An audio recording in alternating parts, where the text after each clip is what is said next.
Hi, web development സീരീസിലെ 9ാമത്തെ വീഡിയോയിലേക്ക് നിങ്ങളെ സ്വാഗതം ചെയ്യുകയാണ്. ഈ സെഷനിൽ ഒരു പർട്ടിക്കുലർ എലമെൻറ്റ് മൾട്ടിപ്പിൾ സെലക്ടേഴ്സ് എങ്ങനെ കൊടുക്കുന്നു എന്നുള്ളതാണ് നമ്മൾ മനസ്സിലാക്കാൻ വേണ്ടി പോകുന്നത്. ഈ സെഷനിൽ ഇതിനു മുമ്പുള്ള വീഡിയോസ് കണ്ടില്ലെങ്കിൽ ആ സെഷൻ എല്ലാം കാണണമെന്നും കൃത്യമായി ചെയ്ത് തന്നെ പഠിക്കണം നിങ്ങളുള്ള അഭ്യർത്ഥിക്കുകയാണ്. നമ്മൾ ഈ സെഷനിൽ ഏറ്റവും അവസാനത്തെ ഘട്ടത്തിലോട്ട് കടന്നുകൊണ്ടിരിക്കുകയാണ്. ഇനി ഒരു 3-4 വീഡിയോ കൊണ്ട് നമ്മൾ കംപ്ലീറ്റ്ലി നല്ല ഭംഗിയുള്ളൊരു വെബ്സൈറ്റ് ഡെവലപ്പ് ചെയ്ത് കഴിയും.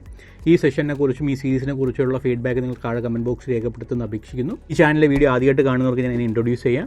I M Sahir. ഈ ചാനലിൽ നമ്മൾ data science, machine learning, artificial intelligence, programming, technology, software testing, digital marketing, data analytics, business analytics, finance തുടങ്ങിയ വീഡിയോകളായിരിക്കും പോസ്റ്റ് ചെയ്യുന്നത്. ഈ ചാനലിൻ്റെ ഗോൾ തന്നെ ഒരു ഫ്രഷറിനും ടെക് കരിയർ എനേബിൾ ചെയ്യിപ്പിക്കുക എന്നുള്ളതാണ്. സോ നിങ്ങളും ആ കാറ്റഗറിയിൽ ഉള്ളവരാണെങ്കിൽ ദയവായി ചാനൽ സബ്സ്ക്രൈബ് ചെയ്യുക. നിങ്ങൾക്ക് വളരെ ഹെൽപ്ഫുള്ളും യൂസ്ഫുള്ളും ആയിരിക്കും ഈ channel. So once again I M Sahir. Welcome to the new video of Edure learning.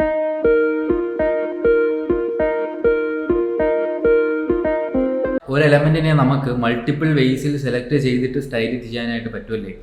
For example, നമുക്ക് ഇൻലൈനായിട്ട് ഒരു എലമെൻറ്റിനെ സ്റ്റൈൽ ചെയ്യാം. ആ ഇൻലൈനായിട്ട് കൊടുക്കുന്നതിൻ്റെ കൂടെ തന്നെ നമുക്ക് ID കൊടുത്തിട്ട് വേണമെന്നുണ്ടെങ്കിൽ വേറൊരു സ്റ്റൈൽ അപ്ലൈ ചെയ്യാം. അങ്ങനെ നമുക്ക് ഒരു എലമെൻറ്റിനെ തന്നെ മൾട്ടിപ്പിൾ സെലക്ടേഴ്സിന് യൂസ് ചെയ്ത് പ്രോപ്പർട്ടീസ് ആഡ് ചെയ്യാനായിട്ട് പറ്റും. അപ്പോൾ നമ്മൾ അങ്ങനെ കൊടുക്കുന്ന സമയത്ത് ഏത് പ്രോപ്പർട്ടിക്കായിരിക്കും പ്രയോറിറ്റി കൂടുതൽ? ആ പ്രയോറിറ്റി മനസ്സിലാക്കാനായിട്ട് നിങ്ങൾ ജസ്റ്റ് ഒന്ന് CSS സ്പെസിഫിസിറ്റി എന്ന് ഗൂഗിൾ ചെയ്ത് നോക്കണം. ഞാനത് ഡീറ്റെയിൽ ആയിട്ട് പറയുന്നില്ല. അതൊരു സ്പെസിഫിസിറ്റി ടേബിളുണ്ട്. ആ ഓരോ സെലക്ടേഴ്സിനും ഒരു സ്പെസിഫിസിറ്റി നമ്പർ ഉണ്ട്. ആ സ്പെസിഫിസിറ്റി നമ്പർ അനുസരിച്ചിട്ടാണ് ഓരോ സെലക്ടേഴ്സിൻ്റെയും പ്രയോറിറ്റി എന്ന് പറയുന്നത്. ലോവസ്റ്റ് സ്പെസിഫിസിറ്റി നമ്പർ ആണെന്നുണ്ടെങ്കിൽ ലോവസ്റ്റ് പ്രയോറിറ്റി ആയിരിക്കും. ഹയസ്റ്റ് സ്പെസിഫിസിറ്റി നമ്പർ ആണെന്നുണ്ടെങ്കിൽ ഹയസ്റ്റ് പ്രയോറിറ്റി ആയിരിക്കും. ഫോർ എക്സാമ്പിൾ, ഞാനിവിടെ നമ്മുടെ ഇൻഡെക്സിലെ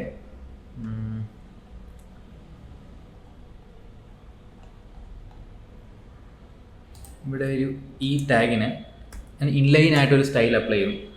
ബാക്ക്ഗ്രൗണ്ട് കളർ റെഡായിട്ട് സെറ്റ് ചെയ്തു. സോ നമുക്ക് ബാക്ക്ഗ്രൗണ്ട് കളറല്ല, കളർ സെറ്റ് ചെയ്യാം. റെഡ് അപ്ലൈ ആയി. പക്ഷെ നമ്മൾ ഈ H1 ടാഗിന് തന്നെ H1 ടാഗിനെ ഇവിടെ സെലക്ട് ചെയ്തിട്ട് ഒരു കളർ അപ്ലൈ ചെയ്തിട്ടുണ്ടായിരുന്നു. പക്ഷേ ഈ കളർ തന്നെ ഓവർ റൈറ്റ് ചെയ്തുകൊണ്ട് ഇൻലൈൻ സ്റ്റൈൽ എടുത്തു. അതിൻ്റെ അർത്ഥം എന്ന് പറഞ്ഞാൽ ഇൻലൈൻ സ്റ്റൈലിനാണ് എലമെൻറ്റ് സെലക്ടറിനെ കാട്ടി പ്രയോറിറ്റി എന്നുള്ളത്. ഇനി നമ്മൾ ആ ഒരു സെലക്ടേഴ്സിന് തന്നെ ഇവിടെ വന്നിട്ട് ഇമ്പോർട്ടൻ്റ് എന്ന് പറഞ്ഞ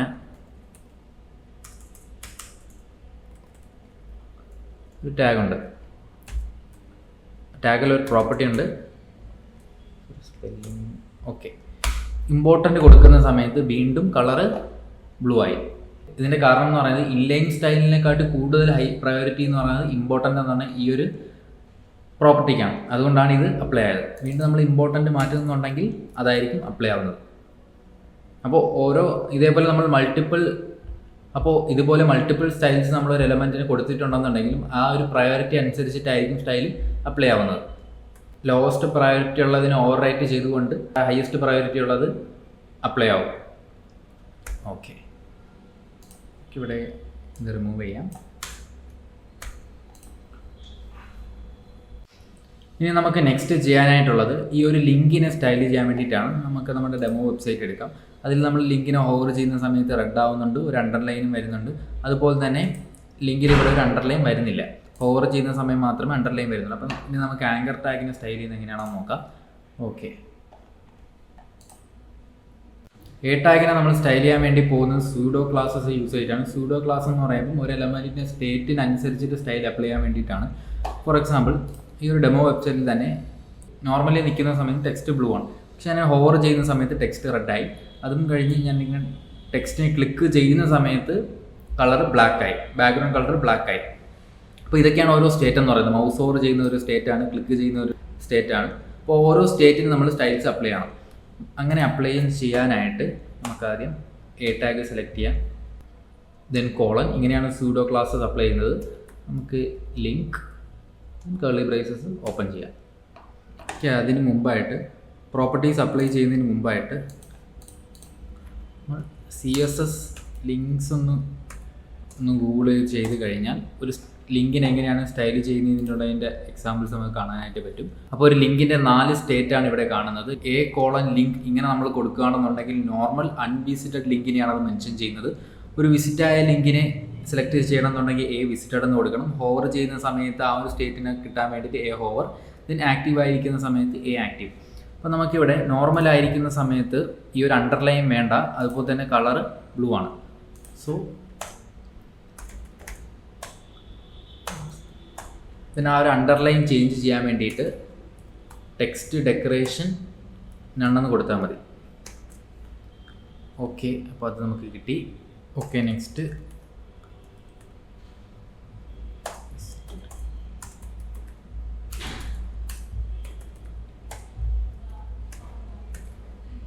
ഓക്കെ, നമ്മളിവിടെ നേരത്തെ വിസിറ്റ് ചെയ്ത ലിങ്ക് ആയിരുന്നു ഇത്, അതുകൊണ്ടാണ് ഇവിടെ വിസിറ്റഡ് കളർ ചേഞ്ച് ചെയ്തപ്പോൾ ഇവിടെ ഈ ഒരു കളർ അപ്ലൈ ആയത്.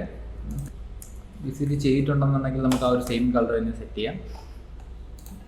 നെക്സ്റ്റ് ചെയ്യേണ്ടത് A over colour orange red കൊടുക്കാം.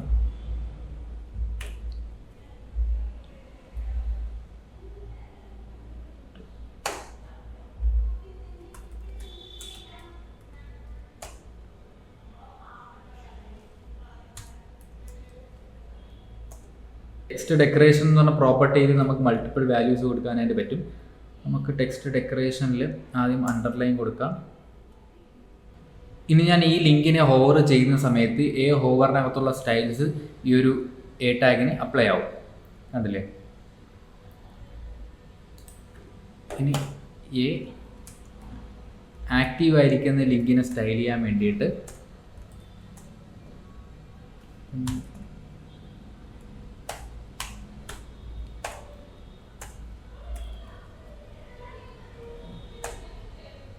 കൂടി കൊടുക്കാം. ഇനി നമ്മൾ ഈ ഒരു ലിങ്കിനെ ക്ലിക്ക് ചെയ്തിരിക്കുന്ന ടൈമിൽ, അതായത് ആ ഒരു ലിങ്ക് ആക്റ്റീവ് ആവുന്ന സമയത്ത് ഇതിനകത്തുള്ള സ്റ്റൈൽസ് അപ്ലൈ ആവും, അതായത് ആക്റ്റീവിനകത്തുള്ള സ്റ്റൈൽസ് അപ്ലൈ ആവും. അപ്പോൾ ഇങ്ങനെയാണ് നമ്മൾ ആങ്കർ ടാഗിനെ സ്റ്റൈൽ ചെയ്യുന്നത്. A link visited hover active.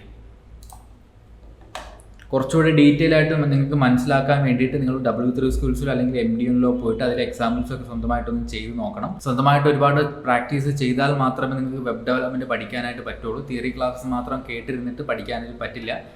Okay, ഇനി നമ്മുടെ വെബ്സൈറ്റിൽ നമുക്ക് ചെയ്യാനായിട്ടുള്ളത് ഓരോ എലമെൻസിന് ചുറ്റും ഒരു സ്പേസ് ക്രിയേറ്റ് ചെയ്യാനാണ്.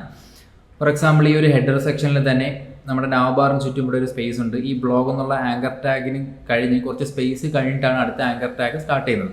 അതുപോലെ തന്നെ ഇവിടെ ഓരോ സെക്ഷൻ്റെ എൻഡും കഴിയുമ്പോഴും ഇവിടെ കുറച്ച് സ്പേസിന് ശേഷമാണ് അടുത്ത സെക്ഷൻ സ്റ്റാർട്ട് ചെയ്യുന്നത്. അപ്പോൾ ഓരോ എലമെൻസിന് ചുറ്റും സ്പേസ് ക്രിയേറ്റ് ചെയ്യുന്നത് എങ്ങനെയാണെന്ന് നോക്കാം. ഇനി അത് ചെയ്ത് തുടങ്ങുന്നതിന് മുമ്പായിട്ട് നമ്മൾ CSS ബോക്സ് മോഡൽ എന്താണെന്ന് അറിഞ്ഞിരിക്കണം. CSS ബോക്സ് മോഡൽ എന്ന് പറയുന്നത് CSSൻ്റെ ഒരു ഫണ്ടമെൻ്റൽ പാർട്ടാണ്. അപ്പോൾ CSS ബോക്സ് മോഡൽ എന്ന് പറയുന്നത്, ഫോർ എക്സാമ്പിൾ നമ്മുടെ മെയിൻ കണ്ടന്റ് എന്ന് പറയുന്നത് ഇത്രയുമാണ്. അതായത് ഒരു ടെക്സ്റ്റ് ആവാം, ഒരു ഇമേജ് ആവാം, എന്ത് എലമെൻറ്റും ആവാം.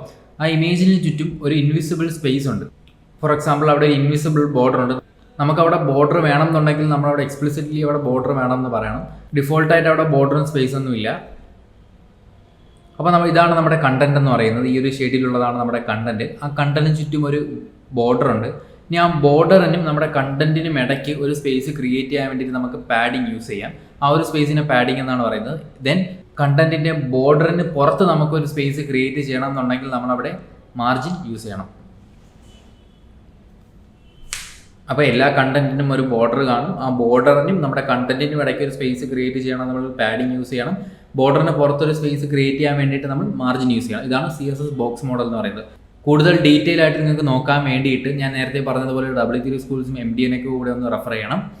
ഓക്കെ, നമുക്കിതൊന്ന് പ്രാക്ടിക്കലി ചെയ്ത് നോക്കാം. ചെയ്ത് നോക്കുന്നതിന് മുമ്പായിട്ട് ഒരു എക്സാമ്പിൾ കൂടി പറയാം. ഫോർ എക്സാമ്പിൾ നമ്മുടെ കണ്ടന്റ് എന്ന് പറയുന്നത് ഈ ഒരു പിക്ചറാണ്, അതായത് ഈ ഒരു ഫ്ലവർ. ഇതാണ് നമ്മുടെ കണ്ടന്റ് ഏരിയ എന്ന് പറയുന്നത്. ആ കണ്ടന്റ് ഏരിയയിൽ ചുറ്റും നമ്മളൊരു ബോർഡർ ഉണ്ട്. ഇതാണ് ആ ഒരു ബോർഡർ. ആ ബോർഡറിനും നമ്മുടെ കണ്ടന്റിനും ഇടയ്ക്ക് ഒരു സ്പേസ് ക്രിയേറ്റ് ചെയ്യാൻ വേണ്ടിയിട്ട് നമുക്ക് അവിടെ പാഡിങ് യൂസ് ചെയ്യാം. ഇനി ആ ബോർഡറിന് പുറത്തുള്ള സ്പേസ് ക്രിയേറ്റ് ചെയ്യാൻ വേണ്ടിയിട്ട് നമ്മൾ മാർജിൻ. അപ്പം ബോർഡറിന് പുറത്തുള്ള സ്പേസ് മാർജിനും കണ്ടന്റിനും ബോർഡറും ഇടയ്ക്കുള്ള സ്പേസ് പാഡിങ്ങും. ഓക്കെ.